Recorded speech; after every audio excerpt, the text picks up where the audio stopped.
Gaming Division. Hey everybody, welcome to Gaming Division. I'm Camera, and today we're going to take a look at the unfinished Swan.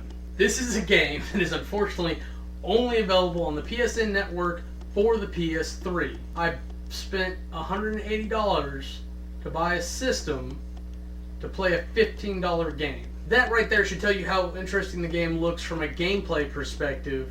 And there's a demo. The first couple levels are available by demo on the PSN network for your PS3. There's no reason that you shouldn't do this if you own a PS3. If you don't like the game, turn it off, and I'm sorry I wasted 5 minutes of your time. If you do like it, I just sent you on the path for something really good, and you get to play the first 2 levels for free. Where are you going wrong? This is a 3D puzzle platformer when it comes down to it, but it's got the twist of having a unique aesthetic mechanic, which kind of blows my mind just saying that. You play a kid wandering through this magical kingdom, and the only thing you're armed with is a paintbrush that you use to flick paint on things, which is helpful because a lot of the things are just white, and you need to throw paint on them to tell where to go, or where to jump and not drown. My love it is the innovation of that aesthetic mechanic. It's amazing. It blows my mind that somebody thought of that, and immediately when I saw it, I was like, I'm going to play that game, take my money now. Why do I have to play it on PS3? The only reason it took me this long, my hatred for this, is when you get lost.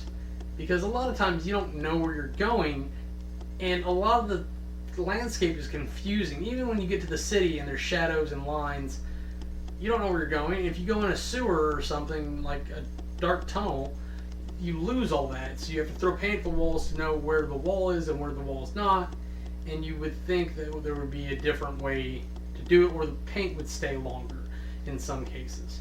Fortunately, they do have little swan footprints in places. So even if the swan's sitting right in front of you and you can't see them, you see these yellow footprints going around to kind of tell you what direction you need to go in. Well, let's go on to the categories. Aesthetics. Oh, just being able to say an aesthetic mechanic gets me excited.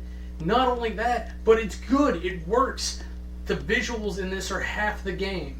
Having a pure white box landscape to adventure in, and then paint it so you can see and go places, and then the creatures that they put in, and the stories, and the way they give it to you, the sounds are amazing, especially when you get through like the dark forest and you hear like spiders skirting behind you, trying to catch you. Aesthetics, it's a 95. Control interface. I was really concerned about how the controls would go. I'm not a big FPS person, but you get the FPS perspective. And technically you could call this an FPS, but you shoot paint instead of bullets, and you don't fire at people, you place paint to proceed through an adventure. But it's real simple. You get your standard joystick controls of move and strafe and fire or throw paint. And then the other buttons are throw paint. You get a couple toys later, but mostly it's throw paint. And I get nervous anytime something's that simple, but this really works. It aims up for the most part. When you get like the fire hose, it gets a little weird. Sometimes when you're trying to lead the vines places, it gets weird. So it's not without problems, but it's pretty friggin' good. It was probably my problem just trying to aim it correctly to shoot the paint, because it kind of arcs when you throw it, and he's a little kid, so he doesn't have that good an arm. Control interface gets a 90. Environmental controls. Like I mentioned, there are some problems with the environmental controls. Paint doesn't stay in places where you really think it should. The balls of light in the forest either are too big unnecessarily, or they're not big enough. You get lost sometimes, and you just get in your own head and you can't figure it out. But once you get back to the path, it kind of corrects itself. There are some problems throwing paint down and having like vines follow it, or for different objectives, or getting the balloons to recognize that you hit them. But mostly, it's really good. The platforming is actually excellent. I don't like falling in the water and drowning, but 95% of the time, you land where you land, you're good. You grab onto vines, you grab monkey bars, whatever you gotta grab, and it works out really well. And when you die, it just pops you back up to somewhere nearby. You don't have to restart the level, you don't have to do half these annoying things that happen to make you feel punished. It's really a game without a game over string, because you can never fail, you can just not progress And then eventually you get the hang of it and you're like, oh, okay, I know what I'm doing. So it's very rewarding in that respect. Environmental controls gets an 85. Game mechanics. Again, what a wonderful mechanic. Just being able to paint things to shape them. The level designs are really good and intriguing, and there's some replay value to go back and find all the balloons that they've hidden in the level. Exploring is part of the mechanics in this. The puzzles and traps, being able to hit the little paddles to open doors and open floodgates and things like that are really neat. The times where they put pressure on you, they have water rising or spiders chasing you. The different ways they use visuals to do the game, like having lights in a dark forest versus throwing paint on a white landscape. It's truly amazing and a good time, and they work really well. Game mechanics gets a 90. Storyline. There is kind of a weird little story in this, and I say weird because it's a kid who grabs a paintbrush and jumps into his dead mother's unfinished painting of a swan. Yeah, that's what it is. The whole story has some duality to it. You are chasing this swan around for whatever reason, because I don't know what he thinks he's going to do when he catches the stupid thing. It's going to kill him.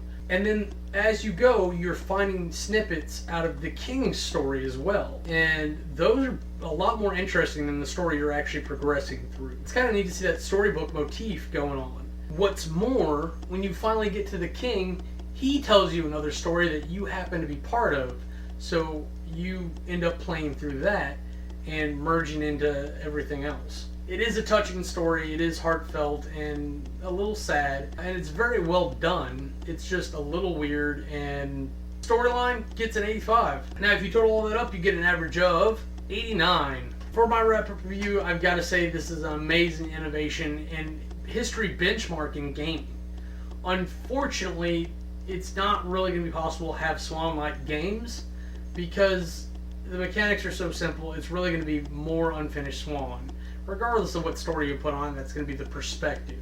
And as short as this game is, with high quality, it really doesn't need a sequel. So I'm be very cautious when the next game like this comes out, because I don't know if it's going to live up to the Unfinished Swan, and I don't know if we're just going to get more Unfinished Swan.